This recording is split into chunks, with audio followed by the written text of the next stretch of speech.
Hi and welcome to the iOS mobile application course. मैं हूं Fahd Hussain. उम्मीद करता हूं बहुत अच्छे मिजाज में होंगे। इस सेशन पे हम iOS एप्लीकेशन पर टाइमर देखेंगे कि हम किस तरह से अपनी एप्लीकेशन पे टाइमर के ऑप्शंस को इनेबल कर सकते हैं, जिसमें हम अपने टाइमर को start, pause and re start करने के ऑप्शंस को चला सकें, जिसके बेस पर काम कर सकें। लिहाजा वीडियो को फर्दर स्टार्ट करने से पहले बताता चलूँ कि इससे रिलेटेड प्रीवियसली जितनी वीडियो हैं वो मेरे यूट्यूब चैनल पर मौजूद हैं। फाद हुसैन CS से सर्च करके मेरे यूट्यूब चैनल पर आओगे। इसके प्लेलिस्ट पर जाने के बाद वो तमाम वीडियोस जो कि डिफरेंट डिसिप्लिन्स की हैं विथ ईज़ आप वॉच कर सकेंगे। इसके अलावा जो भी कोड है या कंटेंट रिलेटेड मटेरियल है वो मेरे blog Fahd Hussain CS blogspot.com पे मौजूद है। विथ ईज़ आप यहाँ से डाउनलोड करके उसे यूज़ कर पाएंगे। लिहाजा अगर आप यूट्यूब चैनल पर नए और चैनल को सब्सक्राइब नहीं किया तो चैनल को ज़रूर सब्सक्राइब करें, ताकि अपकमिंग वीडियोज़ के हवाले से आपको बर वक्त जानकारी मिले और इसी तरह से नत नई चीज़ें बर वक्त आसानी के साथ सीख सकें। तो वर्चुअल मशीन मैंने ओपन की है और इस वक्त मैं टाइमर प्रोजेक्ट के नाम से एक प्रोजेक्ट बना रहा हूँ। और उसके बाद मैंने नेक्स्ट किया, डिज़ायर्ड लोकेशन मैंने दी और उसके बाद मैंने क्रिएट पर क्लिक कर दिया है। तो जैसे ही हमारा प्रोजेक्ट रेडी होता है उसके बाद हम अपने फोल्डर की हायरार्की रेडी करेंगे और सबसे पहले एक इंटरैक्टिव UI बनाएंगे। तो लिहाजा मैं मेन स्टोरी बोर्ड पे चलता हूँ।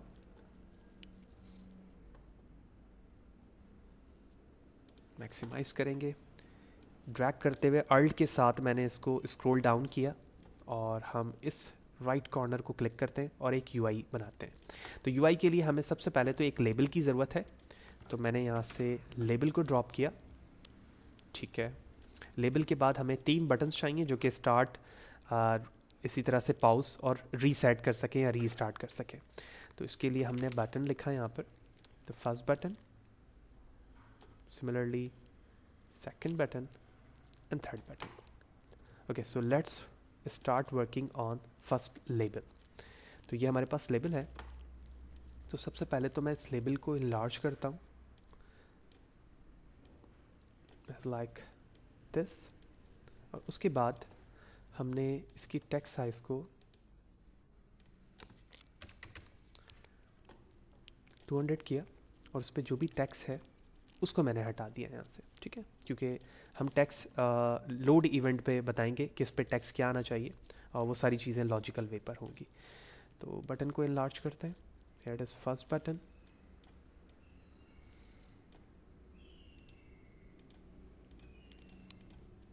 enlarge it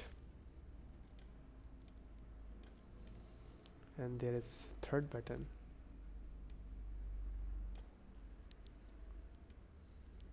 ओके, आप इस पर डबल क्लिक करोगे तो आप डायरेक्टली इस पर कोड लिख सकते हैं, विच मीन टेक्स्ट लिख सकते हैं। तो मैंने फर्स्ट पे स्टार्ट लिखा, सेकंड पे पॉज लिखा, थर्ड पे रीसेट लिख दिया। That's it. जूम आउट करते हैं। अब हम अपने कोड वाले एरिया पर जाएंगे, यानी बैक हैंड पर। तो इस डबल सर्कल पर क्लिक करने से हमारी बैक हैंड फाइल आ जाती है। तो प्रीवियसली सेशंस पर ये सारी चीज़ें हमारी बात हो चुकी हैं कि कोका टच क्लास क्या है, किस तरह से ऐड होते हैं, मल्टीपल कंट्रोलर्स के साथ किस तरह से वर्किंग की जाती है, वो सारी चीज़ें हम सेपरेटली करते हुए आ रहे हैं। तो वो सेशंस आप ज़रूर देखें ताकि आप प्रॉपरली वर्किंग इम्प्लीमेंटेशन जान सकें कि स्विफ्ट के अंदर वर्किंग प्रॉपरली होती किस तरह से। तो सबसे पहले मैं अपने लेबल को यहाँ पर ड्रॉप करता हूँ और मैंने इस लेबल का नाम रख दिया LBL एंड कनेक्ट। ठीक है, उसके बाद ये जो 3 बटन्स हैं हमारे पास, तीनों के इवेंट बनाते हैं। तो मैंने पहले वाले को ड्रॉप किया और पहले वाले के इवेंट का नाम हमने रख दिया start event. It's an action now. ठीक है, सिमिलरली सेकंड को ड्रॉप किया, हमने एक्शन लिया, यहाँ से UI बटन और इसका नाम रख दिया मैंने pause event and the final is reset. Drop it, action UI button and reset event। That's it। अब कॉन्सेप्ट क्या है, सबसे पहले हमें लॉजिकली वर्किंग समझनी है कि टाइमर के अंदर होता क्या है। देखिए, टाइमर 2 तरीक़ों से चलाए जा सकते हैं। आप या तो असेंडिंग ऑर्डर में टाइमर को लेकर चलें या डिसेंडिंग में लेकर चलें। तो ये आपकी अपनी लॉजिक पे चलता है। दूसरी बात ये है कि जब आप टाइमर चला रहे होते हैं तो एक इंटरवल होता है जिसकी बेस पर हमें हमारा जो टाइमर यूनिट है वो एनिमेटेड फॉर्म पर दिख रहा होता है, यानी 0, 1, 2 हर एक नंबर के आने में एक डिले रहता है। तो इसके लिए हम टाइमर इस्तेमाल करेंगे, टाइमर मेथड को, और उस टाइमर मेथड से शेड्यूल टाइमर इवेंट को कॉल किया जाएगा या फंक्शन को, जिसके ज़रिए से हम वहाँ पर टाइमर सेट करेंगे कि हमारा टाइमर क्या होगा, इंटरवल क्या होगा उसका। ठीक है, तो मैं अब जूम करता हूँ। सबसे पहले जो लेबल वेरिएबल्स हैं, इसके बाद हम एक वेरिएबल बनाते हैं टाइम के नाम से, और उसमें इनिशियल वैल्यू मैंने 0 रखी। उसके बाद एक टाइमर के नाम से वेरिएबल बनाता हूँ मैं, और एक्चुअली इस टाइमर की जो जिम्मेदारी है, तो ये इसका मेथड हो गया, दैट्स इट। अब हम अपने स्टार्ट इवेंट पर आते हैं। तो स्टार्ट इवेंट पे मैंने अपने वेरिएबल टाइमर को कॉल किया, ठीक है, और टाइमर में टाइमर मेथड को यानी क्लास को कॉल करेंगे जो टाइमर, और उस टाइमर में से कॉल होगा शेड्यूल, ठीक है, शेड्यूल टाइमर। तो शेड्यूल टाइमर जब आप लोगे तो उसके डिफरेंट पैरामीटर हैं, जिसमें आप देख रहे हो विथ टाइम इंटरवल, ठीक है, टारगेट एंड सो ऑन की मल्टीपल चीज़ें हैं। तो मैं दोबारा इवेंट कॉल करता हूँ, डॉट शेड्यूल टाइमर, और इस टाइमर में टाइम इंटरवल हमारे पास मौजूद है, तो जिसमें रिपीट का ऑप्शन है 3rd, ठीक है, मैंने वो लिया। तो सबसे पहले टाइम इंटरवल है, टाइम इंटरवल के अंदर हमने बताया 1, ठीक है, 1 सेकंड का डिले चाहिए, टारगेट सेल्फ होना चाहिए, तो मैंने सेल्फ ही बता दिया क्योंकि ये किसी दूसरे पे नहीं करता। सेलेक्टर हमारे पास क्या है, हमारा वही कंट्रोलर है जिसमें इस वक्त हम मौजूद हैं। तो सेलेक्टर पर आने के बाद मैंने कहा हैश सेलेक्टर व्यू कंट्रोलर जिसमें हम मौजूद हैं, तो मैंने कहा view controller dot action, that's it. और उसके बाद यूज़र इन्फो है, कोई यूज़र इन्फो नहीं है तो मैं इसे निल कर देता हूँ, और रिपीट को हम ट्रू करेंगे क्योंकि ये बार बार रिपीट करना है हमें ट्रू फॉल्स के बेस पर। तो इस तरह से हमारा फर्स्ट इवेंट रेडी हो गया जो हमारे टाइमर को बाय यूजिंग इंटरवल 1 के बिहाफ पर क्या करेगा, मूव करेगा। अच्छा, इट्स अ सेलेक्टर,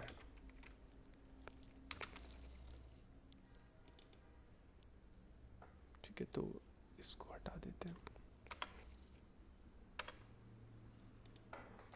तो पहला हमारा यह काम हो गया कि इंटरवल क्या है और किस तरह से वो वैल्यू को आगे मूव करके लेके जाएगा, वो सारी चीज़ें हमने यहाँ पर बता दी।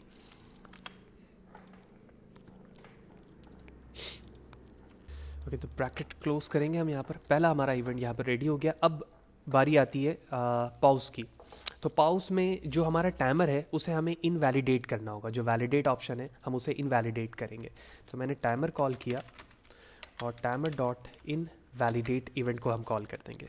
उसके बाद रीसेट है, तो रीसेट पर हमारा जो इवेंट है उसका वर्किंग क्या है, उसकी वर्किंग ये है कि जो भी टाइमर की वैल्यू थी जिस स्टेज पे भी उसको ज़ीरो कर दो और लेबल की वैल्यू को रिप्लेस करके भी ज़ीरो कर दो। यानी लेबल पे जो भी वैल्यू है टाइमर के रिस्पेक्ट से जो इंटरवल बिहाफ चल रहा है उसे ज़ीरो कर दो। तो मैंने कहा जो हमारा टाइम है, ठीक है ना, टाइम वेरिएबल है, उसमें आप 1 ऐड करो और साथ ही साथ लेबल की वैल्यू को, यानी लेबल पे जो भी टेक्स्ट मौजूद है उसे आप बराबर कर दो इन्वर्टेड कॉमा 0 के, ठीक है ना, जबकि ये हमारा 0 हो जाएगा। That's it. अब इस चीज़ को परफॉर्म करवाने के लिए हमें एक एक्शन मेथड बनाना होगा जो कि मैंने यहाँ पर कॉल किया है, ठीक है ना। ये एक्शन मेथड एक्चुअली ये एक मेथड है जो कि इस वक्त हमारे व्यू कंट्रोलर पे मौजूद नहीं है, मुझे बनाना है। लिहाजा बनाने के लिए मैंने यहाँ पर एक फंक्शन क्रिएट किया एक्शन के नाम से, ठीक है। यही वजह है कि वो ऊपर एरर शो कर रहा है और ये उसकी बॉडी। इस एक्शन की जिम्मेदारी क्या है, टाइम की वैल्यू को ऐड करते रहना, यानी इंक्रीज करना। तो टाइम की इनिशियल वैल्यू जो भी है उसमें आप 1 ऐड करते रहो और लेबल पर उसी टेक्स्ट को शो करते रहो।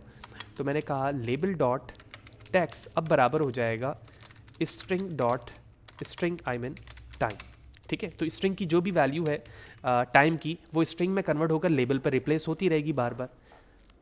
इससे फ़ायदा ये होगा कि जब जब मैं अपने इवेंट को स्टार्ट करूंगा तो इनिशियल वैल्यू जो भी हो उसमें वो एक एक को ऐड करता रहेगा, जबकि पॉज स्टेट उसको इनवैलिडेट करेगा यानी रोकेगा और रीसेट उसको दोबारा से इनिशियल वैल्यू पे ले आएगा। और यही हमारी लॉजिक थी।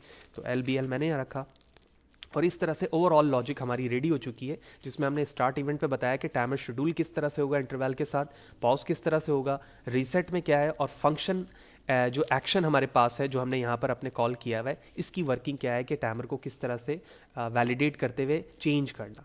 लिहाजा हमारी लॉजिक रेडी हो चुकी है। मैं अपने सिमुलेटर को रन करूँगा and let's see what will be the output. Okay, so here it is our output in the form of the simulator. I just click the start button. Here it is.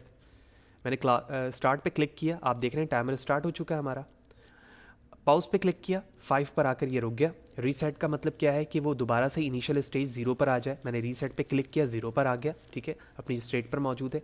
दोबारा start पे click करता हूँ, हमारा start जो timer था वो start हो गया। तो इस तरह से सक्सेसफुली हमने देखा इस सेशन पर कि एक्चुअली हमारा टाइमर क्या चीज़ है और हम किस तरह से लॉजिकली टाइमर शेड्यूल को इस्तेमाल करते हुए 3 इवेंट बेस्ड एक टाइमर क्रिएट कर सकते हैं और उसे यूज़फुल मैनर पे इस्तेमाल किया जा सकता है। लिहाजा वीडियो अच्छी लगी हो तो लाइक करें, ज़्यादा से ज़्यादा लोगों को शेयर करें, और अगर मेरे चैनल को सब्सक्राइब नहीं किया है तो चैनल को ज़रूर सब्सक्राइब करें ताकि अपकमिंग वीडियोज़ के हवाले से आपको बर वक्त जानकारी मिले और इसी तरह की नई टेक्नोलॉजी से रिलेटेड चीज़ें आप बर वक्त आसानी के साथ सीख सकें। जो भी कंटेंट है, जो कोड है, वो मेरे ब्लॉग fahadhussaincs.blogspot.com पर मौजूद है। विद ईज़ आप इसे यहाँ से डाउनलोड कर सकेंगे। Thank you.